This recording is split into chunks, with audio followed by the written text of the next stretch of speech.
here is part 4 of my 2017 NFL season team recaps. In the last video, I talked about the Dolphins, Bengals, Redskins, Packers, and Cardinals.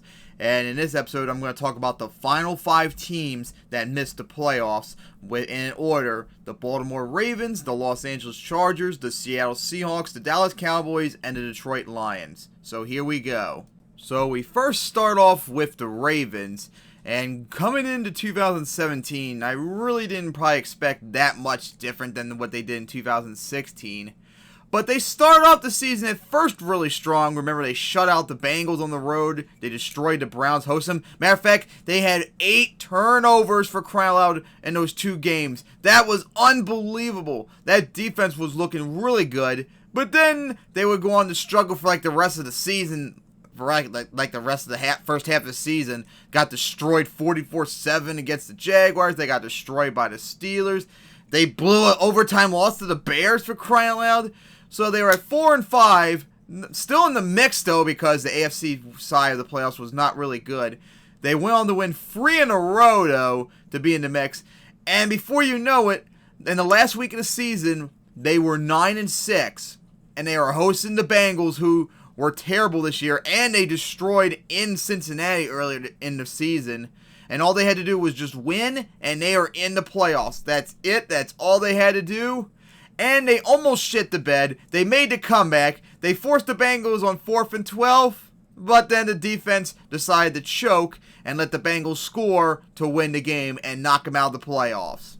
Which is an absolute shame, because this team was most certainly better than the 9-7 record they were. That defense was pretty damn good, but of course that offense was absolutely terrible. No surprise for the usual Ravens. This team had 3 shutouts, and I think they led the league in turnovers, which is unbelievable, because usually a team that leads the turnovers, it's pretty much probably like a guarantee for them to make the playoffs, but the fact that they couldn't because of their defense choking at the last minute says a lot.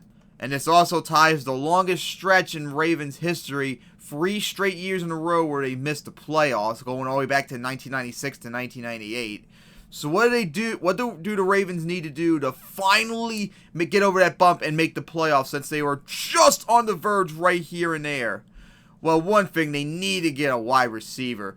The weapons that Flacco had were terribly inconsistent, and they need that number 1 wide receiver. And I know they're not going to do it, but maybe they should consider getting in the 2nd or 3rd round a QB so they can replace Ryan Mallett, who's terrible as a backup, and hopefully maybe to be a challenge for Flacco's starting job. They also should probably draft some players on the defense, since that defense, although it was really good, they're getting up there in age, so they really need to prepare, especially if like T. Sizzle retires and stuff like that. But other than that, I don't really see the Ravens getting that much farther than what they did right now. Last season was probably their best effort in a while to make the playoffs, and they just couldn't do it. So who knows what's going to happen next year? Perhaps maybe John Harbaugh might be shown the door next year, depending on what happens. But I guess we'll have to wait and see. So we get to the best team in the AFC by tiebreakers that just barely missed out in the playoffs, and that was the Chargers. And after 2 straight losing seasons, even though last year in 2016 they were better than that 5-11 record, and moving to Los Angeles, I didn't think much of the team, and they start off just like I expected. They were 0-4 at the beginning of the season, even though a couple of those games were very close, and once again special teams came back to bite them like they did in 2016. So it didn't look very good for them at the beginning of the season. Then they went on to win 3 in a row, and then they were sitting here at 3-6, far out in the playoff bracket, not probably thinking of being able to do much. But then they went on to win 4 in a row, so now they're 7-6, right behind the Chiefs as the leaders in the AFC West, where they had to go to the Chiefs on Thursday night with the AFC West on the line. And I thought they probably could have pulled it off. But nope, they shat the bed, they lost it. They won their final 2 games, but because of the Bills and Titans winning, they lost out on the tiebreakers. And that kind of sucks too, because they were most certainly the better team in the AFC West when you look at the stats. Offensively, They were 13th in scoring, they had the 4th most yards, and they were the number 1 passing offense in the league, but 24th in the rushing game. So yeah, that was very terrible there. They were like one side as hell.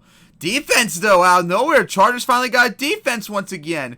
3rd best defense in the league scoring, 15th most yards allowed, 3rd best passing defense, and the 2nd best rush defense in the league. That is quite impressive. So what do the Chargers need to do? They got to do something to fix that running game. Melvin Gordon finally got his first 1,000-yard season, but those stats don't lie. That running game is very terrible, and they need to do something about it. Also, seeing how maybe Antonio Gates might retire after this year, maybe they should consider getting a tight end to replace him, although that'll be very difficult to replace him. And they really need to find another wide receiver to complement Keenan Allen, too, especially since he has an injury bug, so you got to worry about that, too. And another thing, I doubt the Chargers are going to worry about this to do this at all, but they really should consider maybe drafting a QB soon, because Philip Rivers is going to be 37 by the end of next season. He's getting up there in age, and his stats are not as good as they've been the last few years. So you might want to get ready to get his successor when it's time. But overall, this was a very good season for the Chargers, and I think they could be a major threat to the Chiefs next year in the AFC West. And unless the Chiefs really turn around next year with Patrick Mahomes, the Chargers are going to take over that division for right now. And if not, they should set themselves up in a good position in the AFC to at least get a wild card appearance, as long as they get their shit right and maintain the success into 2018. So next up is the Seahawks, and I had a lot of concerns going into the season. Are they going to be able to keep up? Because that 2016 team really was not that good outside of that defense. It was struggling, and I didn't expect much from him. But I didn't think anyone else in the NFC West was going to challenge them, so I thought even if they struggle, they still should easily win the NFC West. But nope, the Rams came in out of nowhere and became a major challenge to them. And the Seahawks start off the year really struggling at 1-2, and they did not look good whatsoever. But they managed to somehow turn around, and before you know it, they were 6-3 in the season, and they had the lead. Well, actually, not at that point, but they had the tiebreaker for the moment at the Rams when they visited them. So they still were in a pretty good position to win the NFC West, if not make a playoff appearance. But then, of course, Richard Sherman, Cam Chancellor both went out for injuries, and that secondary and the LOB was decimated, and they just really could not recover on that point. Russell Wilson single-handedly pretty much led that team to get to 8-4 and still right there in the mix for the playoff spot, but they went on to go lose all but their one game the rest of the way to finish 9-7 and miss out on the playoffs. And they allowed over 300 points for the first time since 2011. Holy shit, how much time flies. I remember back in 2012 when this team finally came out of nowhere to be a dominant force. I thought this was going to be like a dynasty in the NFC, make it to multiple Super Bowls, hopefully win a couple of them. And so far they've underachieved, only made it to 2 of them and won 1 of them only. And it looks like that window is closing on the Seahawks, unfortunately. So what can they do with this very small time window where they're going to probably become irrelevant very soon? They got to honestly get back to the roots that led them to be the dominant team they were in the early 2010s. They need to start drafting smart in the very late rounds. Because remember, a lot of the big players that they got were all late round picks, for crying out loud. They need to start drafting extremely smart in those later drafts to replace a lot of the older players and the players that are suffering from injury and such. And they honestly should try and focus on that front four as well, because the Seahawks have been struggling these last few years at stopping the run, and they got to get better at that. And they also need to find a real stud for running back, which they have not really gotten ever since they let Marshawn Lynch go. And Russell Wilson is not going to be enough to counter that. They got to get someone, and they probably need to find another receiver to complement Russell Wilson too. And if they let Jimmy Graham go, they would need to find another tight end as well. I really don't know what to say about the Seahawks going into this season.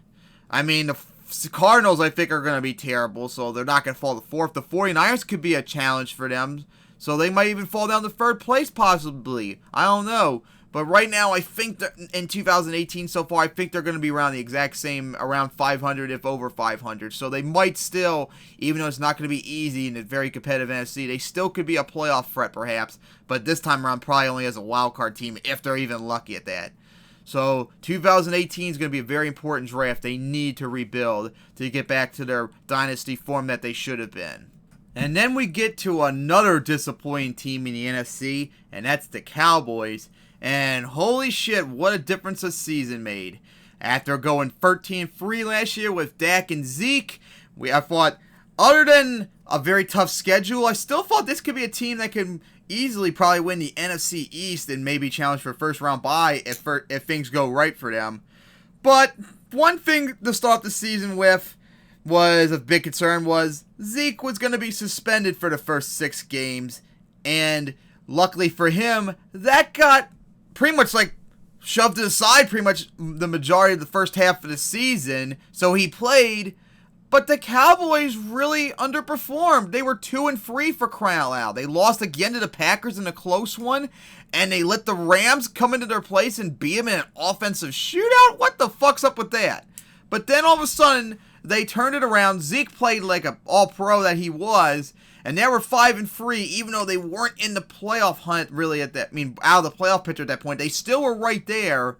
But then Zeke went out, we got his suspension, he was going to miss the next 6 games, and the next 3 games after that, the Cowboys completely and utterly fell apart offensively and defensively too. They were 5-6, they got blown out, and it looked like they were never going to be able to recover unless Zeke comes back.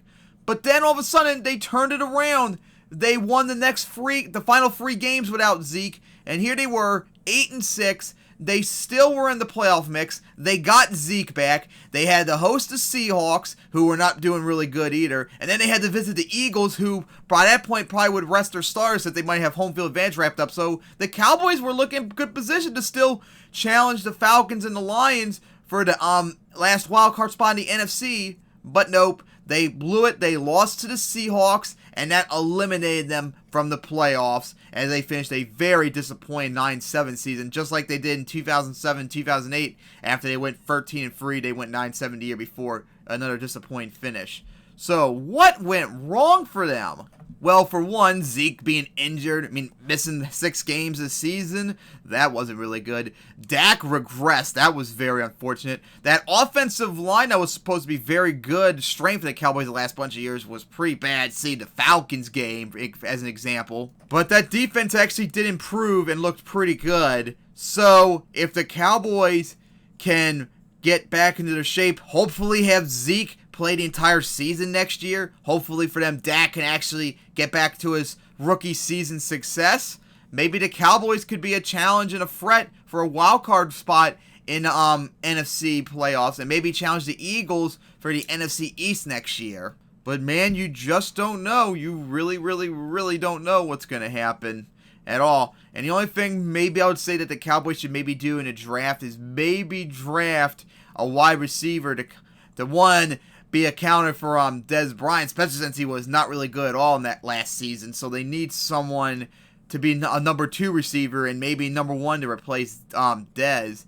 And they probably should look into maybe find a tight end too to maybe replace Jason Witten, since he's getting up there in age as well. So 2018 is going to be a pretty important year for the Cowboys, and if they regress again and miss the playoffs, then you got to start calling for Jason Garrett to maybe be fired. But seeing how he survived all these years and he's basically Jerry Jones's puppet, that probably won't be happening anytime soon. And then we get to the final team of this video, and the best team in the NFC that just missed out on the wild card playoffs, and that was the Lions. And coming into 2017, after last year where they actually made the playoffs, I did not really think much of them. And in fact, I actually had a lot of concerns because remember last year, yeah, they went 9-7, but 8 of those wins were within a score, and he had made so many comebacks too. In my eyes, that's not a really good team because on one hand, they could have been possibly 1-15. That's not a good team. A good team should be able to dominate and beat teams by multiple scores, not by one or making comebacks. But they had an offense still. Their defense still played pretty good. I still thought they were going to regress, but be around 500 at least.